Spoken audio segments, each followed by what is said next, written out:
আজ জুমার দিনে বাড়াতে চুপি চুপি এই দুরূদটি ১০০বার পড়ুন।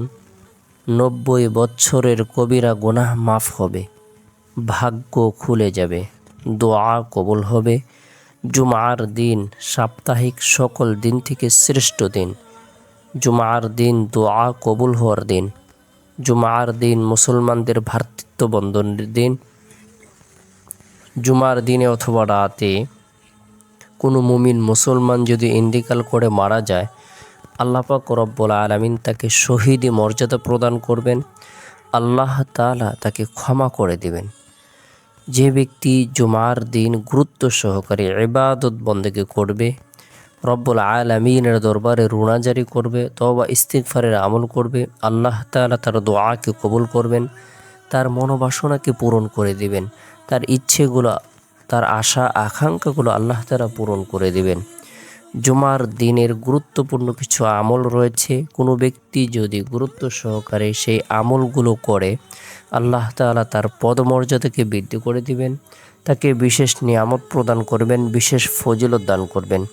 বিশেষ করে জুমার দিন কোনো ব্যক্তি যদি সূরাতুল কাহাফ তেলাওয়াত করে, আমল করে, পাঠ করে, আল্লাহ পাক রব্বুল আলামিন তাকে দাজ্জালের ভয়াবহ ফিতনা থেকে নিরাপত্তা দান করবেন। যে ব্যক্তি জুমার দিন সূরাতুল কাহাফ আমল করবে, আল্লাহ তাআলা তার জন্য ৭০,০০০ ফেরেশতা নিযুক্ত করে দিবেন। এই ৭০,০০০ ফেরেশতা দীর্ঘ ১ সপ্তাহ পর্যন্ত তার জন্য মাগফিরাত কামনা করতে থাকবে।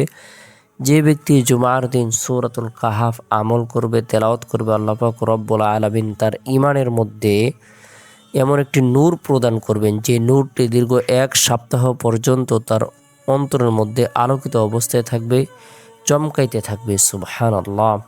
আমরা যারা কোরআন পড়তে পারি, আমরা জুমার দিন ফজরের নামাজের পর থেকে নিয়ে জুমার নামাজের আগ পর্যন্ত যে সময় রয়েছে, এই সময়ের মধ্যে সূরাতুল কাহাফ আমল করার জন্য, তেলাওয়াত করার জন্য চেষ্টা করব।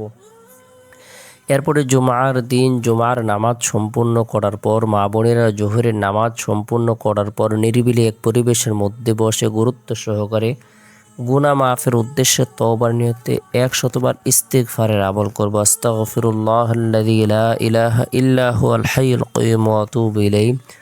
আল্লাহ তাআলা সগীরা কবিরা গুনাহগুলোকে মাফ করে দিবেন, হায়াতের মধ্যে, রিজিকের মধ্যে, শারীরিক সুস্থতার মধ্যে বরকত প্রদান করবেন। এরপরে জুমার দিন আসরের নামাজ সম্পূর্ণ করার পর নিরিবিলি এক পরিবেশের মধ্যে বসে গুরুত্ব সহকারে জুমার দিনের বরকতপূর্ণ যে আমল রয়েছে, নবী সাল্লাল্লাহু আলাইহি সাল্লামের প্রতি অধিক পরিমাণে দুরূদ পাঠ করা, দুরূদের আমল করা। তাই গুরুত্ব সহকারে চুপি চুপি এই দুরূদটি আমরা ১০০বার আমল করব। আল্লাহুম্মা সাল্লি আলা মুহাম্মাদিন নবিয়্যিল উম্মি ওয়া আলা আলিহি ওয়া সাল্লিম তাসলিমা। আল্লাহুম্মা সাল্লি আলা মুহাম্মাদিন নবিয়্যিল উম্মি ওয়া আলা আলিহি ওয়া সাল্লিম তাসলিমা। যে ব্যক্তি এই দুরূদের আমল করবে, আল্লাহ তাআলা তার উপর রহমত বর্ষণ করবেন, তার গুনাহকে মাফ করে দিবেন, তার পদমর্যাদাকে বৃদ্ধি করে দিবেন। তাই গুরুত্ব সহকারে দুরূদের আমল করব। জুমার দিন মাগরিবের পূর্ব মুহূর্তে রব্বুল আলামিনের দরবারে রুনাজারি করব, নিজের জন্য দোয়া করব, পরিবার পরিজনদের জন্য, আত্মীয় স্বজনদের জন্য, জীবিতদের জন্য, মৃতদের জন্য মাগফিরাত কামনা করব। আল্লাহ তাআলা আমাদের সকলকে বোঝার, জুমার দিনটিকে গুরুত্ব প্রদান করার, নেক কাজ করার, নেক আমল করার তৌফিক দান করুক। সকলে ভালো থাকুন, সুস্থ থাকুন। সকলে সুস্বাস্থ্য কামনা করে শেষ করছে। আসসালামু আলাইকুম ওয়া রাহমাতুল্লাহ।